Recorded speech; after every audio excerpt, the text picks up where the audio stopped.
ನಮ್ಮ ಕಾಲದ ಮೂಲಕ ಧಿಕ್ಕರಿಸಿದ ಶ್ರೀ ಶ್ರೀ ಶ್ರೀ ವೇಮನ್ ರವರ ಜಯಂತಿಯ ಕಾರ್ಯಕ್ರಮ. ದೇಶದ ಕೆಲವೇ ದಾರ್ಶನಿಕರಲ್ಲಿ ವೇಮನ್ ಅವರು ಕೂಡ ಒಬ್ಬರು. ದೇಶ, ಭಾಷೆ, ಗಡಿಗಳನ್ನು ಮೀರಿದ ಮಹಾನ್ ಮಾನವತಾವಾದಿ ವೇಮನ್ ರವರ ಮಹತ್ವಪೂರ್ಣವಾದ ಜಯಂತಿಯ ಕಾರ್ಯಕ್ರಮದ ಜ್ಯೋತಿ ಇದೀಗ ಬೆಳಗ್ತಾ ಇದೆ.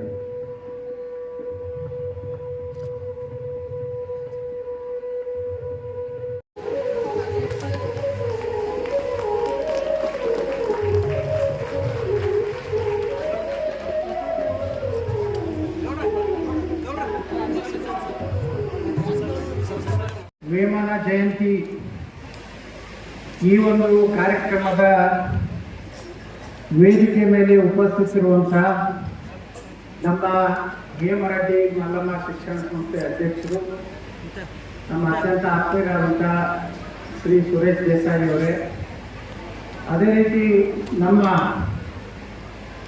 ಕರ್ನಾಟಕ ಬಾಲ ವಿಕಾಸ ಅಕಾಡೆಮಿ ಧಾರವಾಡ ಅಧ್ಯಕ್ಷರಾದಂಥ ಆತ್ಮೀಯರಾದಂಥ ಶ್ರೀ ಸಂಗಮೇಶ್ ಬಬಲೇಶ್ವರ್ ಅವರೇ, ನಮ್ಮ ಇವತ್ತಿನ ಕರ್ನಾಟಕ ಸರ್ಕಾರದ ಪ್ರತಿನಿಧಿಯಾಗಿ ವಿಜಯಪುರ ಜಿಲ್ಲೆಯ ಹೆಚ್ಚುವರಿ ಜಿಲ್ಲಾಧಿಕಾರಿಗಳಾದಂತಹ ಕ್ರಿಯಾಶೀಲ ಅಧಿಕಾರಿಗಳಾದಂತಹ ಶ್ರೀ ಗಣೂರ್ ಸಾಹೇಬ್ರೆ, ಅದೇ ರೀತಿ ಇವತ್ತಿನ ಈ ಒಂದು ವೇಮನರ ಜೀವನದ ಬಗ್ಗೆ, ಅವರ ಸಾಧನೆಯ ಬಗ್ಗೆ, ಅವರ ಆದರ್ಶಗಳ ಬಗ್ಗೆ ಇವತ್ತು ವಿಶೇಷ ಉಪನ್ಯಾಸವನ್ನು ನೀಡಲಿಕ್ಕೆ ಬಂದಂಥ ಶ್ರೀ ಶಿವಶರಣಪ್ಪ ಶಿರೂರ್ ಅವರೇ, ಅದೇ ರೀತಿ ಇಲ್ಲಿ ಸೇರಿದಂಥ ನಮ್ಮ ಅಧಿಕಾರಿಗಳಾದಂಥ ರಾಜಶೇಖರ್ ದೇವಾಡಿ ಅವರೇ, ಸಂತೋಷ್ ಭೂವಿ ಅವರು, ಸಹಾಯಕ ನಿರ್ದೇಶಕರು, ಕನ್ನಡ ಮತ್ತು ಸಂಸ್ಕೃತಿ ಇಲಾಖೆ, ಹಾಗೂ ಸಮಸ್ತ ನಮ್ಮ ವೇಮನ ಜಯಂತಿಯ ಈ ಒಂದು ಕಾರ್ಯಕ್ರಮವನ್ನು ಪಾಲ್ಗೊಂಡಂಥ ಎಲ್ಲ ನನ್ನ ಪೂಜ್ಯ ಹಿರಿಯರೇ, ತಾಯಂದಿರ ತಮ್ಮಂದರೆ, ಎಲ್ಲ ನಮ್ಮ ಸರ್ಕಾರಿ ಅಧಿಕಾರಿ ಬಂಧು ಭಗಿನಿ, ಇವತ್ತು ಮಹಾಯೋಗಿ ವೇಮನರ ಜಯಂತಿಯನ್ನು ರಾಜ್ಯ ಸರ್ಕಾರದ ಅಡಿಯಲ್ಲಿ ಒತ್ತಡ ಸೇರಿದ್ದೀವಿ. ನಮ್ಮ ದೇಶದಲ್ಲಿ ಅನೇಕ ಶರಣರು, ಸಂತರು, ಕವಿಗಳು, ನಮಗೆಲ್ಲ ನಮ್ಮ ಸನಾತನ ಧರ್ಮದ ಒಂದು ಹಿನ್ನೆಲೆಯಲ್ಲಿ ಬಂದಂಥ ಎಲ್ಲ ಶರಣ ಸಂತರು ಒಳ್ಳೆಯದನ್ನೇ ಬಯಸಿದ್ದಾರೆ. ಯಾವುದೇ ಸಮಾಜದ ವಿರುದ್ಧಲ್ಲ, ಸಮಾಜದಲ್ಲಿ ಇರುವಂತಹ ತಪ್ಪುಗಳನ್ನು, ದೋಷಗಳನ್ನು ಕವಿತೆಯ ಮೂಲಕ, ಅವರ ಒಂದು ಪ್ರವಚನದ ಮೂಲಕ, ಅವರ ವಿಚಾರಧಾರೆಗಳನ್ನು ಸಮಾಜಕ್ಕೆ ಕೊಟ್ಟಂಥ ಅನೇಕ ಮಹಾಪುರುಷರು ದೇಶದಲ್ಲಿ ಜನ್ಮ ತಾಳಿದ್ದಾರೆ. ಅವರು ಯಾವುದೋ ಒಂದು ಜಾತಿಗೆ ಅಲ್ಲಿ ಹುಟ್ಟಿರ್ಬೋದು, ಆದರೆ ಅವರೆಲ್ಲರೂ ಜಾತಿಯನ್ನು ಮೀರಿ ಸಮಾಜದಲ್ಲಿ ಬದಲಾವಣೆ ಮಾಡಬೇಕನ್ನೋಂಥ ಕ್ರಾಂತಿ ಮಾಡಿದಂಥ ಸತ್ಪುರುಷರು ನಮ್ಮ ದೇಶದಲ್ಲಿ ಸಾವಿರಾರು ಜನ ಇದ್ದಾರೆ. ನಮ್ಮಲ್ಲಿ ನಮ್ಮ ದೇಶದಲ್ಲಿ ಸಂಸ್ಕೃತಿ ಇದೆ. ಹಿರಿಯರಿಗೆ ಗೌರವ ಕೊಡಬೇಕು, ನಮ್ಮ ದೇವರಿಗೆ ತಲೆ ಬಾಗಬೇಕು, ಇವೆಲ್ಲ ಸಾಮಾನ್ಯ ಜ್ಞಾನ ಒಂದು ಗುಡಿಸಲಲ್ಲಿರುವಂತಹ ಕುಟುಂಬಕ್ಕೂ ಸಹ ಆ ಗೌರವ ಕೊಡುವಂಥದ್ದು ಏನಾದರೂ ಸಂಸ್ಕೃತಿ ಭಾರತದಲ್ಲಿದ್ದರೆ ಇಂಥ ಮಹಾಯೋಗಿ ವೇಮನರಂಥ ಅನೇಕ ಸಂತರು, ಶರಣರು, ಕವಿಗಳು ಈ ದೇಶದಲ್ಲಿ ಕಾಲಕ್ಕೆ ಯಾವಾಗ ಕಷ್ಟ ಬರ್ತದೆ, ಸಂಕಟ ಬರ್ತದೆ, ನಾವು ಹುಟ್ಟಿ ಬರ್ತೀರ ಅಂತ ಹೆಂಗೆ ಮಹಾಭಾರತದಲ್ಲಿ ಭಗವಾನ್ ಕೃಷ್ಣ ಹೇಳ್ತಾನೆ. ಭಾಳ ಇನ್ನೇನಪ್ಪ ಮುಂದೆ ಅಂಧಕಾರ ಮುಂದೆ ಏನಾಗಬೇಕು ಅನ್ನೋದ್ರಾಗಡೆ ಒಬ್ಬ ಸತ್ಪುರುಷ ಹುಟ್ಟಿ ಬರ್ತಾನೆ. ಭಗವಾನ್ ಬುದ್ಧ ಹುಟ್ಟಿ ಬಂದರು, ಮಹಾತ್ಮ ಬಸವೇಶ್ವರ ಹುಟ್ಟಿ ಬಂದರು.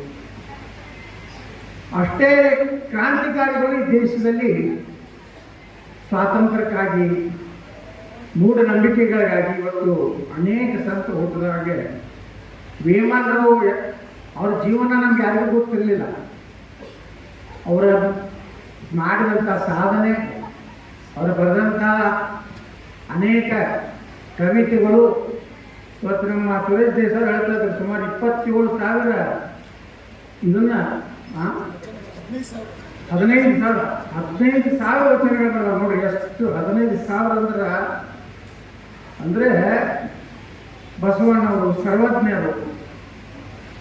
ಅವ್ರ ನಾಡು ಭಾಷೆಯಲ್ಲಿ ಇವತ್ತು ಏನಾದ್ರೂ ಎಲ್ಲ ಆಂಧ್ರ ಏನು ತೆಲುಗು ಭಾಷೆಯಲ್ಲಿ ಇರ್ಬೋದು.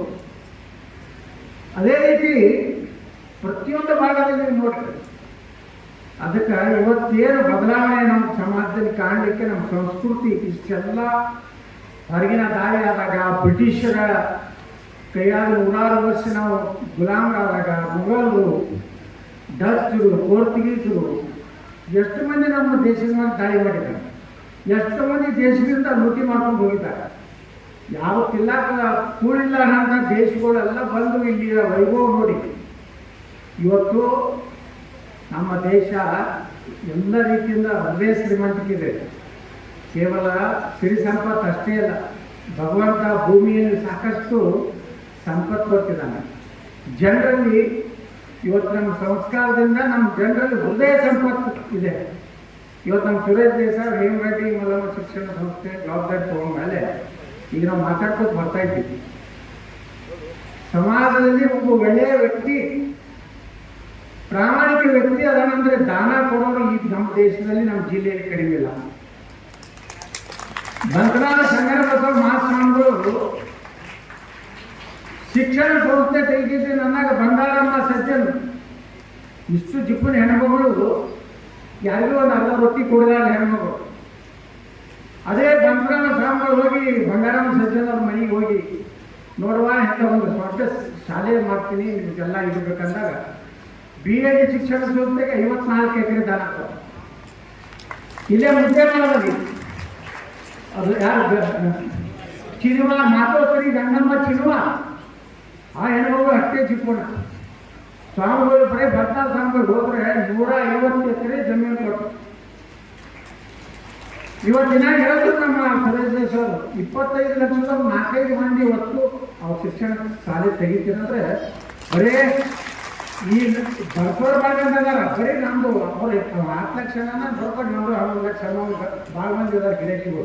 ಮುಂದೆ ಕೊಡುವ ಇಲ್ಲ, ಚಪ್ಪಲಿ ಹಾಳು ಕೊಡುದಿಲ್ಲ, ಕಡೆ ಕಟ್ಟಾಗಿ ಹಾಳಾಗ ಬಿಡಬೇಕು. ಆ ಸುರೇಶ್ ದೇಶಗಳು ಈಗಾಗಲೇ ರೊಕ್ಕ ಕೊಟ್ಬಿಟ್ಟಾಗುತ್ತೆ.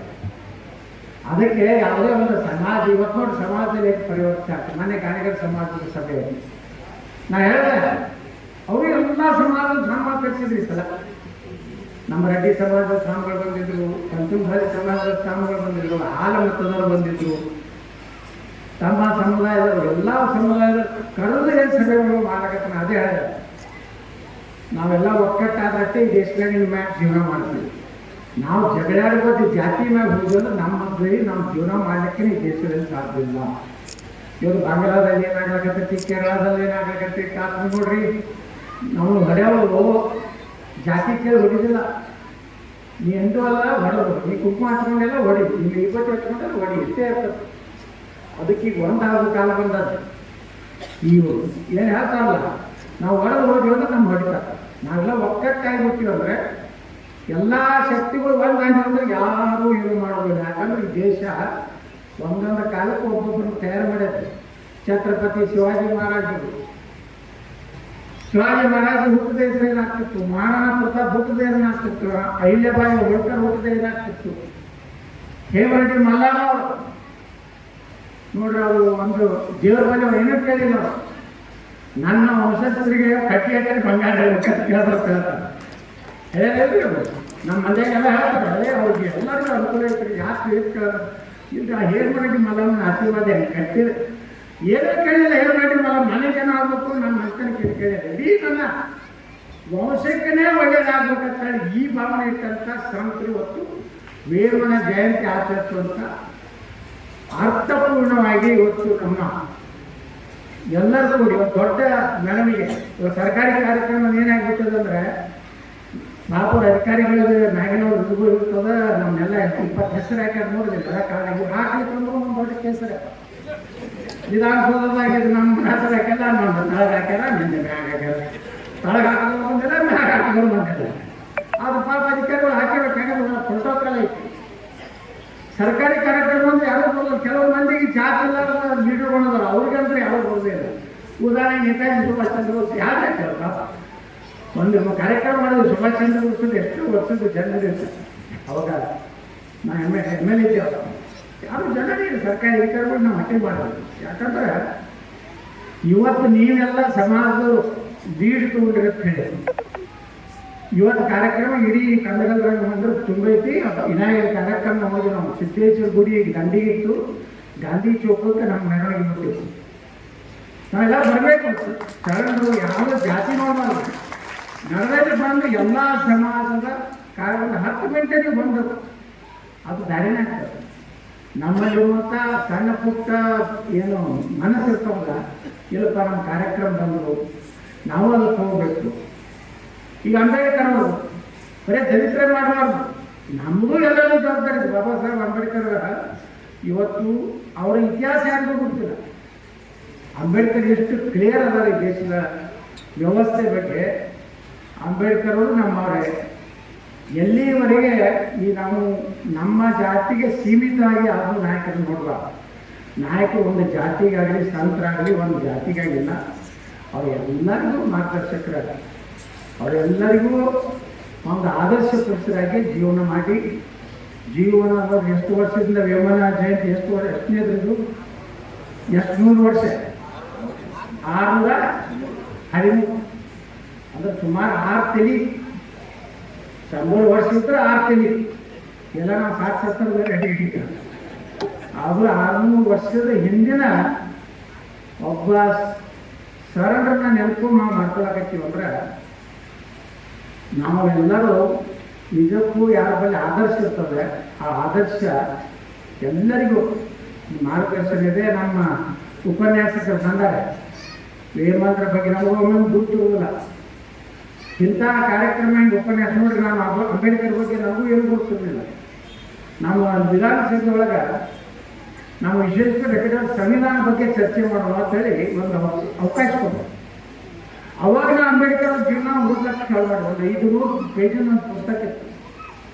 ಅದು ನೋಡ್ಬೇಕು ಅಂಬೇಡ್ಕರ್ ಬಗ್ಗೆ ಇರುವಂಥ ನನ್ನ ಬಳಿ ನಾ ಅಂಬೇಡ್ಕರ್ ಬರ್ದಾರ ಸಂವಿಧಾನ ಅನ್ನೋದು ಬಿಟ್ಟರೆ ಏನು ನಮಗೂ ಗೊತ್ತಿರಲಿಲ್ಲ. ಸೆಕೆಂಡ್ ಕಾರ್ಯಕ್ರಮ ಪ್ರತಿ ವರ್ಷ ನಾವು ಏಪ್ರಿಲ್ 14 ಮಾಡ್ತೀವಿ, ಅವ್ರ ಜನ್ಮ ದಿವಸ.